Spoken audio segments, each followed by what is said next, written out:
Hello everybody, happy Friday, and I'm back. So just want to say thank you to Maggie for covering me last week. So if you guys don't remember me, my name is Audrey Button. I work at Safe Harbors of the Finger Lakes. I'm a college specialist, and we're back doing my Instagram Live. So if you remember from last week, Maggie talked about ending unhealthy relationships. So today I'm going to talk about supporting people experiencing like domestic violence. It could also apply to like sexual assault or any sort of violence against them, and how to support them, and how to do that, and what ways you can do that as a person from the sideline, whether like a friend, a family member, acquaintance, what have you, whatever your relationship is with this person, and how to support them the best way you can. So before we get started, I already gave the topic so we're going to talk about supporting people experiencing domestic violence. And like I said, it could be anything. It could also be sexual assault, child abuse, or any sort of violence like that. So I always provide a content warning. Some of the stuff that I will be discussing may be sensitive. So whatever you need to do, please take care of yourself, which is important. And as always, I always save the videos. They should be available on our Instagram page, and then also on our YouTube channel, which is Safe Harbors of the Finger Lakes. And as always, I always give a disclaimer. The views and opinions expressed in this video are not necessarily those of Safe Harbors of the Finger Lakes, but those of the people in the video. And with that, I will also, I just want to touch upon that I will be posting the topics for December shortly, hopefully by next week. So keep your eye out on our social media pages for stuff for December. And I hope everyone had some good time off if they got it. If not, hopefully you will soon. And thank you for tuning in or watching this video later. So with that, we'll go ahead and get started. And as always, it's probably backwards, so I apologize. I gotta figure out how to write backwards or something, because when I have it in selfie mode, it does that. So I apologize, but I will be talking about the stuff behind me as well. So with that, we'll go ahead and get started. And let me just grab some stuff here quick that I wanted to show you all. So with that, we'll go ahead and get started. So supporting people who are experiencing domestic violence or any sort of violence of any sort. So the best thing, and I know I've talked about this multiple times in my other videos, is being empathetic. And I will kind of give a lowdown on what being empathetic means versus sympathetic. I know I've done this before, but I will do it again because it's really important to know the difference. So, but I also have a great example of someone breaking down sympathy versus empathy, and I think you should all check it out. It should be on YouTube. It's Brene Brown, and that's Brene, and then Brown, and it says Brene Brown on empathy, and she talks about empathy versus sympathy, and it has a really great way of showing it. And so I definitely want you all to check that out if you can. It's a pretty short video, but it definitely explains the differences really great. But to summarize what she talks about, and just what in general, to know the difference between empathy and sympathy is being empathetic is perspective taking, because people are quick to be sympathetic because they want to connect with that person. They want to make sure oh, you're not alone. It's like saying, I understand how you feel. And I've talked about this before. You don't necessarily understand how they feel. You're trying to connect with them. You want them to know that you have experienced pain too. But people experience things differently, and so their pain might be different than what your pain was. And we all experience different situations in different ways, and handle trauma in different ways as well. So we are very quick to wanting to connect with people, so we just jump right in and say, oh, I understand how you feel, oh, I've been through something similar like that, etc. But we need to stop ourselves and realize there's different ways to connect with those people, and realize that we're here to support them. And just, if you don't know what to say to that person at that time, just say, wow, I don't know what to say right now, but I'm really glad you told me, or you're sharing this with me. So that's just letting them know that you're acknowledging what they said is important, that you definitely are taking time to think about how to respond to that. So Brene Brown really talks about, staying out of the judgment of, what they're discussing, and recognizing their emotions. I hear you, I see that you're upset, I see you're angry, I see that you're crying. I'm just recognizing that you see how they're feeling, and then communicating that with them like I just did. And she really just talks about feeling with people, not really trying to tell them how you feel, but how, feeling with them in the sense that I see how you feel. I'm sorry this is happening to you. What can I do to help? I'm here to support you, and that kind of stuff. So it is a little confusing, but just know the difference is just, not trying to compare like an experience you had with what they're experiencing. Just, if you don't know what to say, like I said before, just let them know that you appreciate them sharing with you, and that you want to find a way to support them the best way you can. So I find that always important to point out first as a way to support people, because being empathetic is definitely going to make that person probably feel better, and saying, oh, well, they're just going to talk about how that one time they felt this way.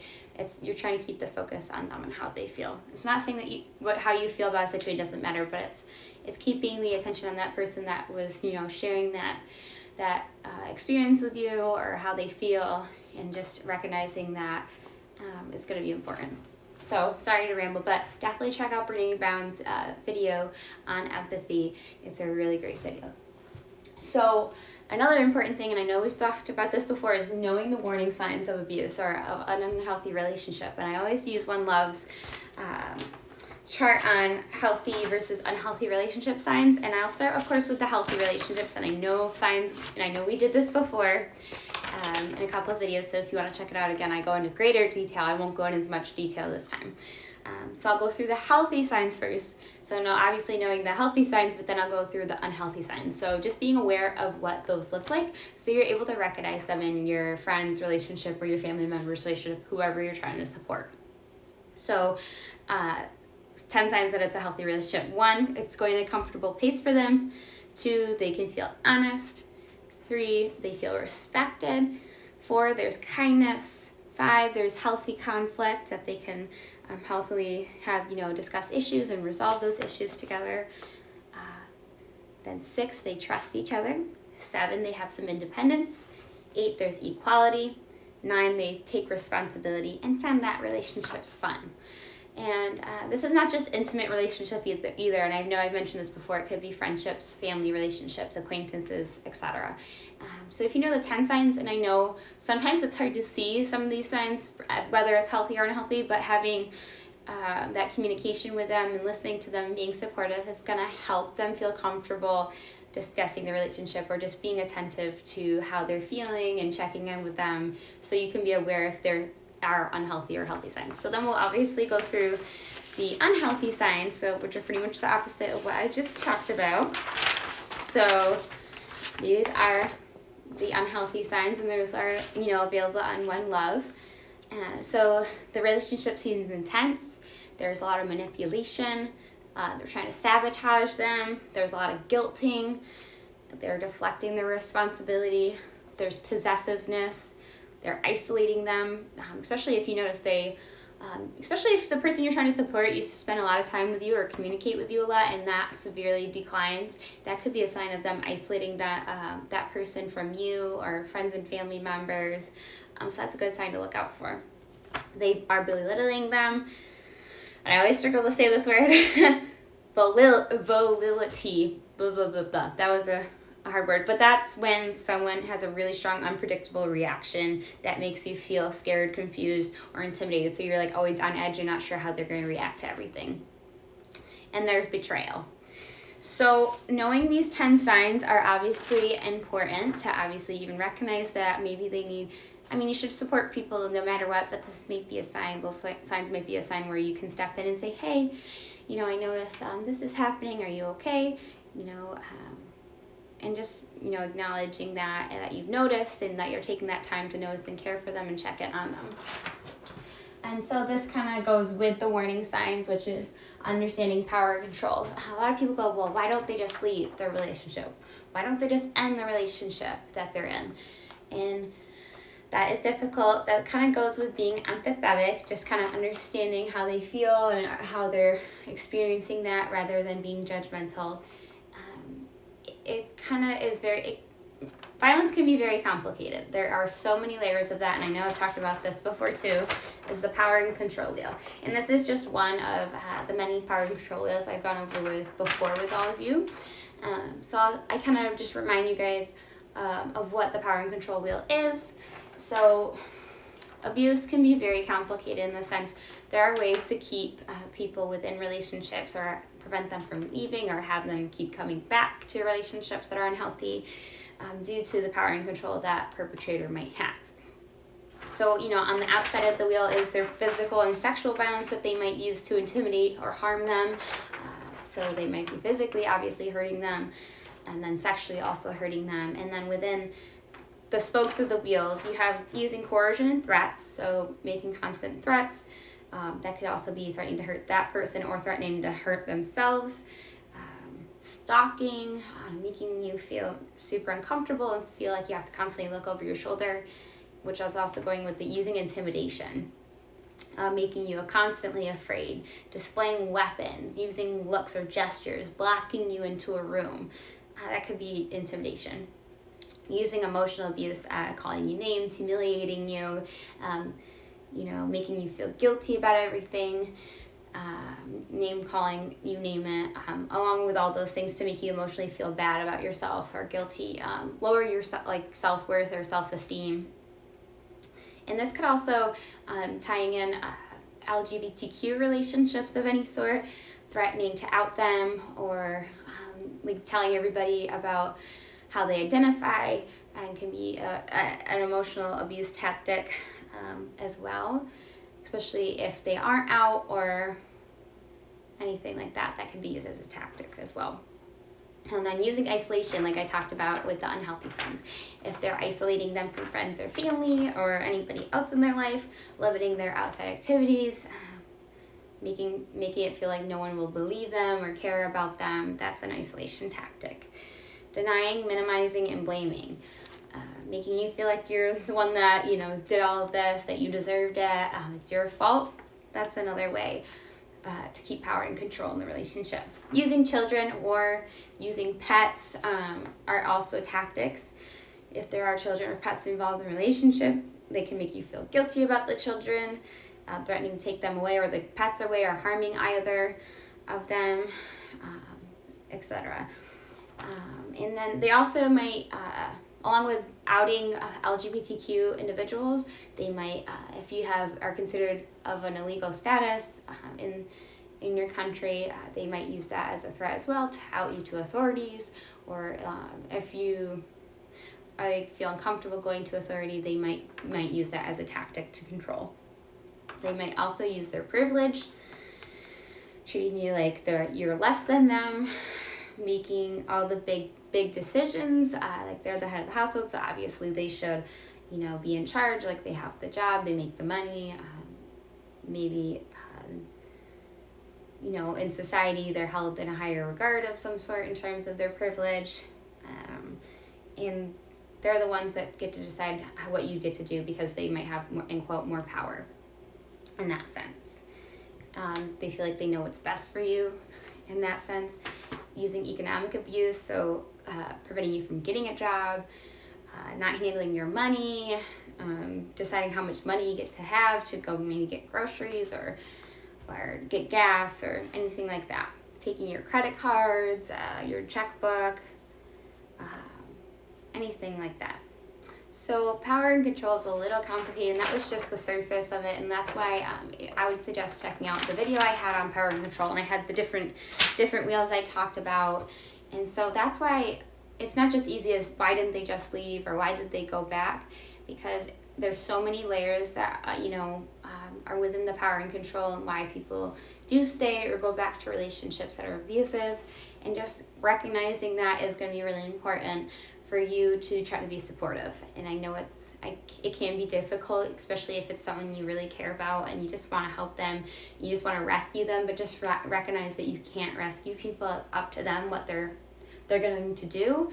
It's ultimately their choice, because you should empower them to make their own decisions, because a lot of time in these abusive relationships, they've taken that power of choice away from them.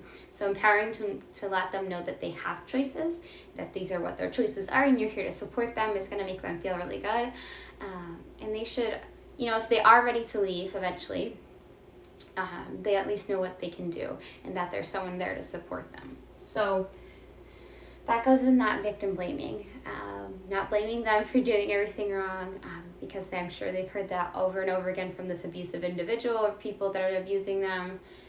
Just being positive, a positive, person in their life is going to really be the change. So not victim blaming, it's not, don't say it's your fault, why did you do this?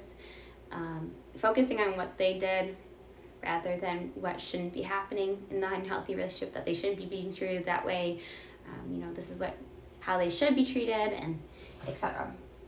So I know I've talked about safety plans as well in prior videos. So creating a safety plan is another way to be supportive of them and just making sure they feel as safe as possible in that relationship. So creating a safety plan with them is a great way to be on the same page as them, letting them know that you're there to support them. So if they do need help getting out of a situation, that you're there to help in any way you can. And that goes with connecting them to the resources that might be helpful for them.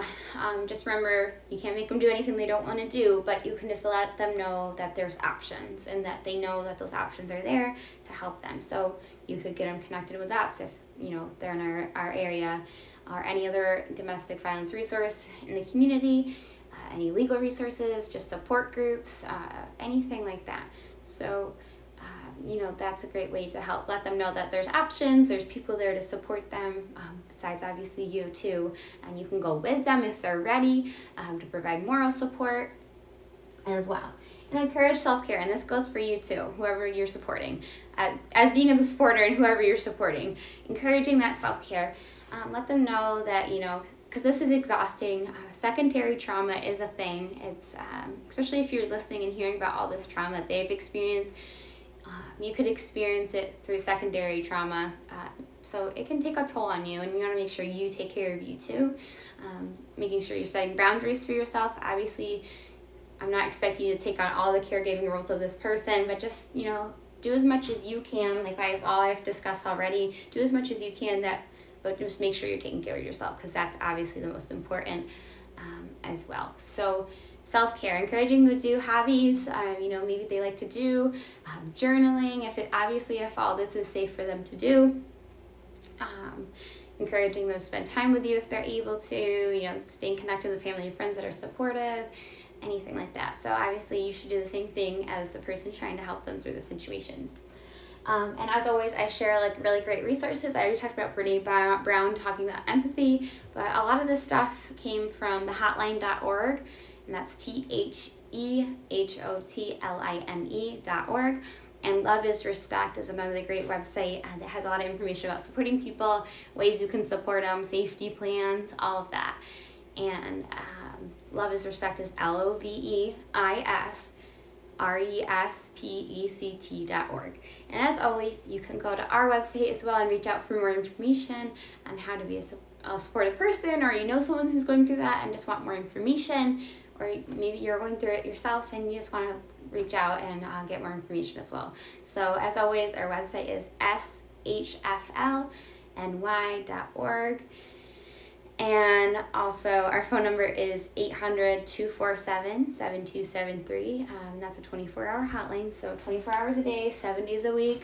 You can always reach out for support or any more information. And I think that's most of today, but just remember, when you're being a supportive person, just, recognizing that you're there, letting them know that you're there, being empathetic, just being aware of what the warning signs are, not victim blaming, just, being supportive and understanding, maybe doing a safety plan with them, and just letting them know that you're there, because out of all the negativity they might have in your life, it might be nice to have a positive person that they can rely on and trust and support, because trust is definitely the most important part of a healthy relationship. So, all right, and with that ends today's Instagram Live on Fry. And like I said, check out sometime next week for more information about December's Instagram Lives on Fry. And as always, if you need anything, reach out. And thank you so much for tuning in. Have a great weekend. Bye.